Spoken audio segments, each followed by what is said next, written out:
Halo semuanya, nama aku Hanifah Ramadhani, biasa dipanggil Hanif. Halo juga semuanya, aku Diva Ramadan, biasa dipanggil Diva.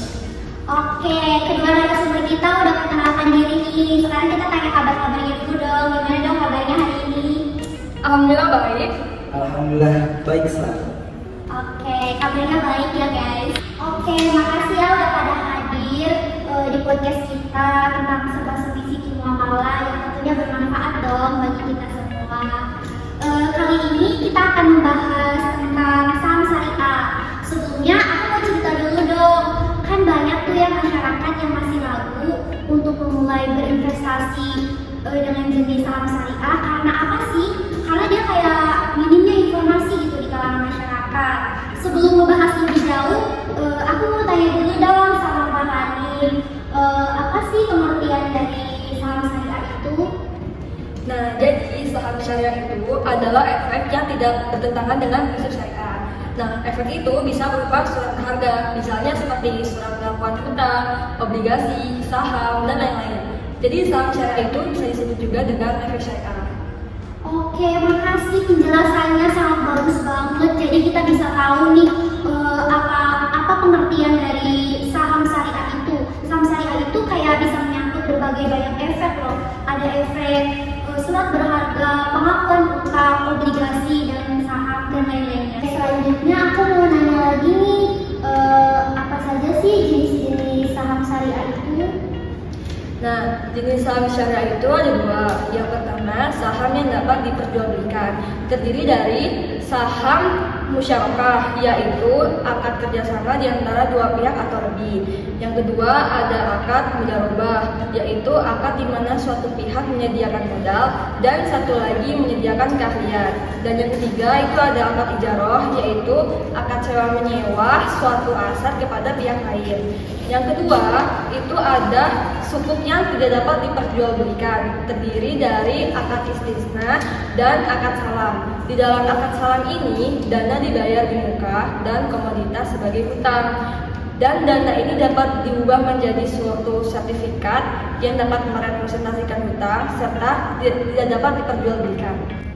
Oh, jadi banyak ya ternyata jenis-jenis saham syariah tersebut, kayak seperti musyarakah, murabahah, ijaroh, dan lain-lain. Pertanyaan ketiga nih ya, aku mau nanya nih pada masnya, bagaimana sih perkembangan dan peluang saham syariah di Indonesia? Oke, jadi terkait dengan saham syariah di Indonesia, saham itu pertama didirikan dan dibentuk oleh PT Indosat atau Indonesia Satellite Corporation pada bulan September tahun 2002. Nah, nominal yang dikeluarkan pada saat itu berjumlah hingga sebesar 175 miliar rupiah. Gede banget kan? Nah, karena hal tersebut dilakukan dan ternyata berdampak baik, hal tersebut, kebijakan tersebut ternyata diikutin oleh banyak perusahaan-perusahaan lainnya di Indonesia khususnya. Yang mana karena kebijakan ini baik, karena kebijakan ini ternyata mendapatkan respon yang baik pula dari pasar, maka kebijakan ini dan adanya saham ini ternyata mendapatkan respon yang positif dari pasar di Indonesia.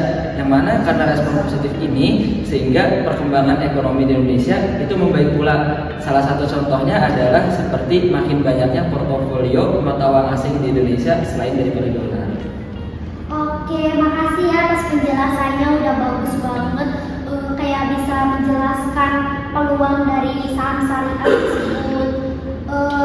Kalau dibahas tentang peluang pasti kan ada tantangannya tuh ya. Gimana sih tantangannya? Oke, tantangan yang tentunya pasti ada di Indonesia itu terkait tentang fatwa-fatwa atau aturan-aturan terkait tentang produk-produk atau hal-hal yang berkaitan dengan saham syariah tersebut. Itu yang pertama. Kedua adalah di Indonesia tercatat atau terdata masih banyak menggunakan akad bai alinah, yang mana karena akad ini masih banyak dan berlaku di Indonesia, hal ini mengakibatkan banyaknya investor asing dari Timur Tengah yang masih enggan untuk menanamkan modalnya atau berinvestasi di Indonesia. Kemudian yang ketiga terakhir adalah itu kurangnya wawasan atau literasi dari masyarakat Indonesia sendiri, yang mana karena kurangnya literasi ini mengakibatkan masyarakat Indonesia masih kurang mengetahui keberadaan sukuk di Indonesia dan membandingkannya dengan obligasi atau saham yang bersifat konvensional gitu.